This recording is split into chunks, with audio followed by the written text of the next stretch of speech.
You're watching Drakewing Gaming. Enjoy the video. Hey guys and gals, Never here from Drakewing Gaming. It's Subby Mountain Toward the Gaming Dragon. Today I'm coming back at you with a Let's Play episode of Stardust Kids. So yeah, let's go ahead and jump right back in, shall we? Alarm chain, you were up, and let's go. I am the chief scientist of our club. I collect information and write articles. I even have a column in the school newspaper, and make sure you read them in your spare time. I would doubt the scientific nature of our activities. Kurt, where did you put my notes? Maybe we still have the last number. Oh, never mind, you can read later. Don't worry. She didn't even let me finish. Besides, she suddenly moved her broken walkie-talkie to her ear. We'll finish this later.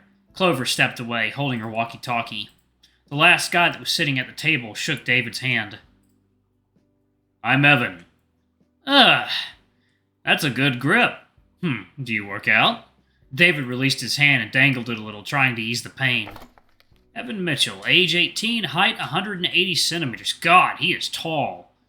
Family, unknown. Occupation, third grade high school student. Member of the UFO study club. Features, well-built, unpleasant gaze. High school student. Yeah, I think we kind of figured that out. Strengths and weaknesses. Strengths, patient, diligent, hardworking. Weaknesses, uncommunicative. Shortcomings, looks intimidating. Not proactive. Bad habits. Reads in the dark. Superpowers, can read any book in an hour. Always has lunch money. To be honest, Evan is pretty creepy. He radiates danger, and I wouldn't cross him. I can't imagine what's on his mind. However, I don't know what's on Todd's mind either, but he at least looks harmless. Evan and I barely talk to each other, even though he visits the club almost every day. He usually sits at the table and reads books silently. Almost every book that is standing on the shelves now has made its way into the club because of him in one way or another. Romano tried to talk to him a few times, but Merope was quick to save our friend from certain death. There are many controversial rumors about him, and it's hard to understand if they make sense at all. He's usually called a bully behind his back, but disciplinary penalties have never been applied to him. Besides, he studies perfectly well. I still don't know anything about him. A secretive man. My name is Seth. I'm playing Mario here. I think we'll get along. We definitely will. Is David going to fool around this club too?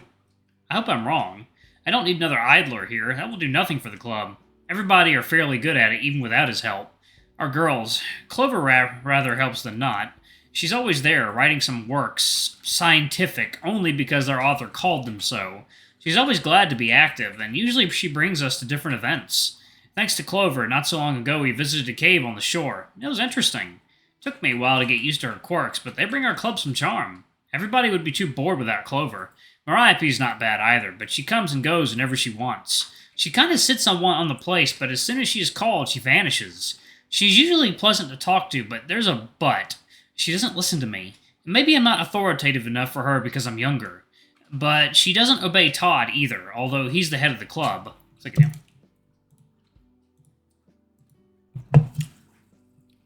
Todd. He's different. There's always wind in his head, and he himself is like the wind. It's completely unknown where he will go this time. To the right? To the left? Somewhere else where I won't be able to find him? The wind never comes to the club room, though it's drafty in here. It's far from clear how he still keeps his status. I've tried to talk to Merope about that once, but she scolded me for this, saying that I'm an intriguer. What a statement. And Seth? He's a notorious idler, too.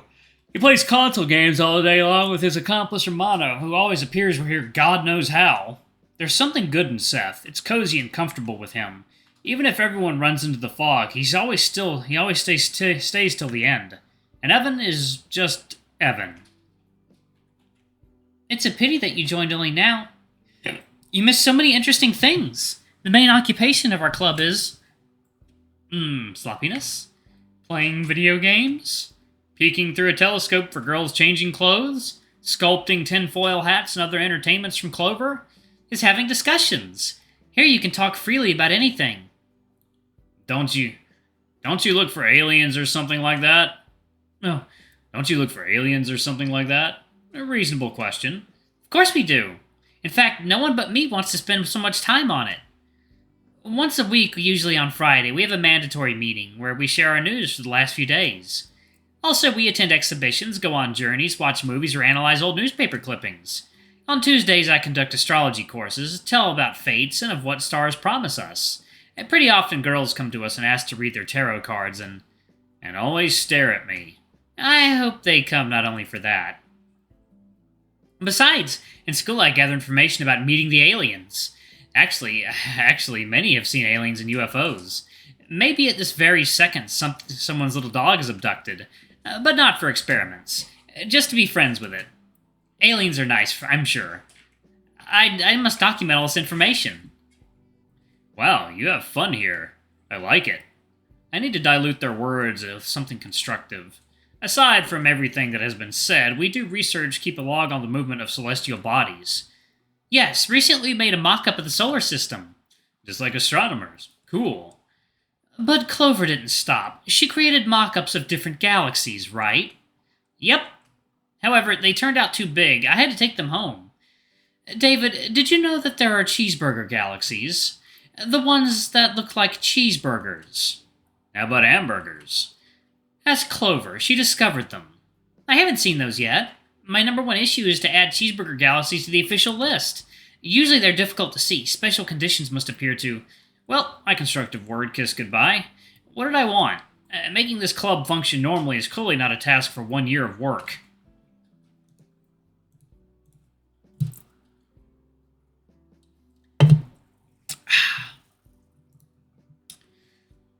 Broadly speaking, everybody do what they like. Cool. You're a horoscope expert, right? What do you think of Gemini guys? Gemini are dual changeable. It brings some charm and fascination. They're ardent and passionate in love. You flatter me. I didn't think I was this good in your eyes. Do you want to take a walk today? Only you and I. David doesn't waste any time. Looks like he mistook the door. It's not a host club here. How good are Gemini on the love front line? Other signs are suitable for your sign. Libra, Aquarius. And a good relationship develops with fire signs. You, like air, will kindle their inner fire more. If anything, I'm talking about Leo, Aries, and Sagittarius. Don't you happen to be a Leo? No, I'm a Capricorn. I can't stand typical Gemini guys. We are completely incompatible. Aw. Don't be offended, it's only in a romantic way. I'm not typical at all. That's why you'll have to try hard to predict everything. Maybe I'm so atypical that I will suit even a Capricorn. The stars don't lie. I see. I think I've heard someone's heart breaking. David, don't worry. I'll help you find a girlfriend. I can make a horoscope for you for a week. I'll mark auspicious days for developing relationships. Everybody has the power over their fates, after all. Stars show the way, but you can always look for a secret path. Everyone has a chance. So there's a chance? He definitely cheered up. The main thing is to do what you like and share it with your close ones. So, if you are abducted by the aliens, we should be the first to learn about it. Understood. I'm tired of listening to this nonsense. It's time to get down to business. Today we're going to meet for the last time this academic year, so guess what we are going to do? We are going to do the Round table! Come on, gather round! Clover pulled up the empty chairs closer to the couch, constructing a semicircle around our far from the round table. I wanted to object, but after all, round table is a good thing, too. We can do the cleaning after it. Clover definitely took the foil caps out of her backpack. Brilliant. Like if things could be different. Everybody received their personal signed cap. That survived a few round tables like this. They change pretty often. Either foil tears up or the design becomes outdated. I don't want to ask Clover about the reasons. I'm afraid I'll have to listen to a 90-minute lecture about protecting thoughts from alien friends. There was no hat like that for David. Great, I have a reason to get rid of mine.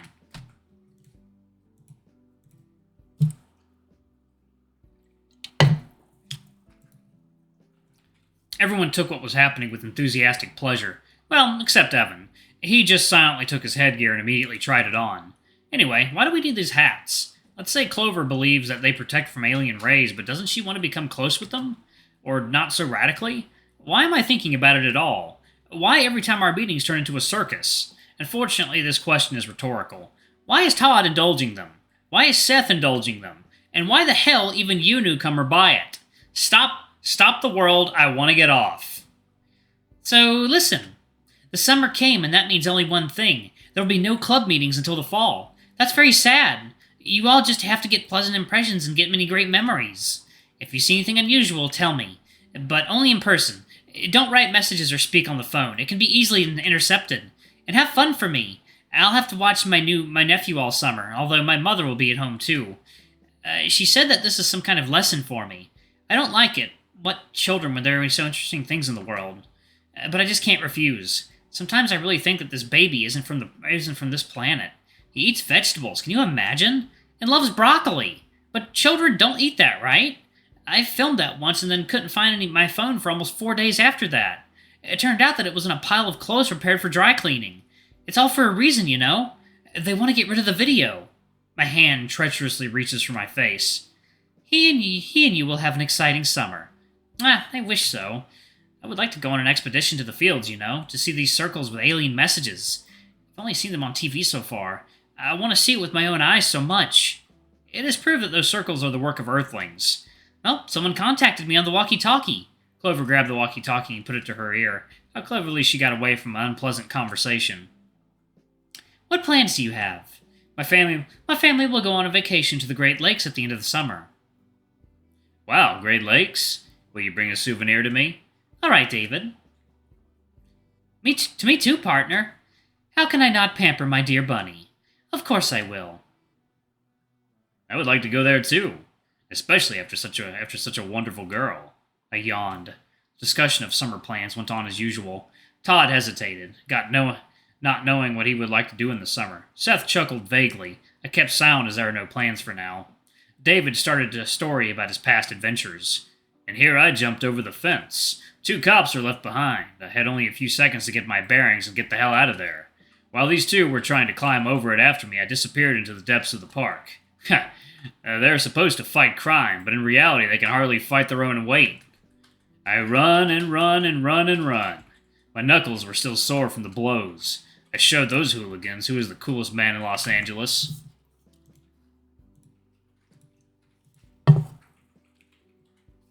Really?